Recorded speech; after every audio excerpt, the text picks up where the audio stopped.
என்னடா ரேண்டமா வந்து கேமரா முன்னாடி நிக்கிறேன் நீங்க கேட்டீங்கன்னா, இன்னைக்கு வந்து நானும் என் அம்மாவும் வந்து கேஎஃப்சில இருந்து ஆர்டர் பண்ணலாம். அம்மா வெஜ் சாப்பிடுவாங்க, நான் வந்து நான்வெஜ் சாப்பிடுவேன் அப்படின்னு டிசைட் பண்ணோம். அதனால ஒரு ரைஸ் பவுல், ஒரு 4 piece chicken wings we order.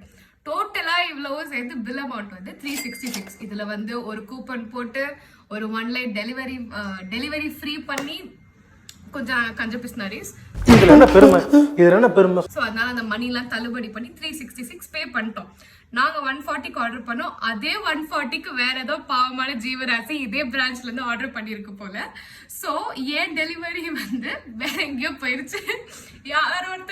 வேற ஒருத்தங்களோட delivery that came to my house. அது வந்து என் அம்மா பார்த்து லதாவான்னு நான் போய் வாங்கல, என் அம்மா வாங்க சொன்னேன். என் அம்மா பார்த்து லதாவான்னு கேட்டிருக்காங்க. லதாவான்னு கேட்ட உடனே என் அம்மா வந்து ஓகே நமக்கு தான் அப்படின்னு சொல்லிட்டு வாங்கிட்டு வந்துட்டாங்க. நான் கீழே வந்து பார்த்தா என்னோட டெலிவரி பர்சன் என் வீடு இங்க இருக்குன்னா அவர் எங்கேயோ அங்க போய் டெலிவரி பண்ணிட்டு ரேட் மை ஆர்டர்னு மெசேஜ் வேற அமைச்சிருக்காரு. இப்போ ஆஃப்டர் ஆல் தி ட்விஸ்ட் எனக்கு வந்திருக்க ஆர்டர் பாருங்க. 366 ஆர்டர் பண்ண எனக்கு வந்திருக்க ஆர்டர் பாருங்க. 8 piece chicken wings, 5 piece hot and crispy chicken, ஒரு ஃப்ரைஸ், 4 டிப்பு, அதுக்கப்புறம் கெச்சப் அண்ட் தென் திஸ். இதெல்லாம் சேர்த்து அட்லீஸ்ட் ஒரு 1000 இருக்கும்.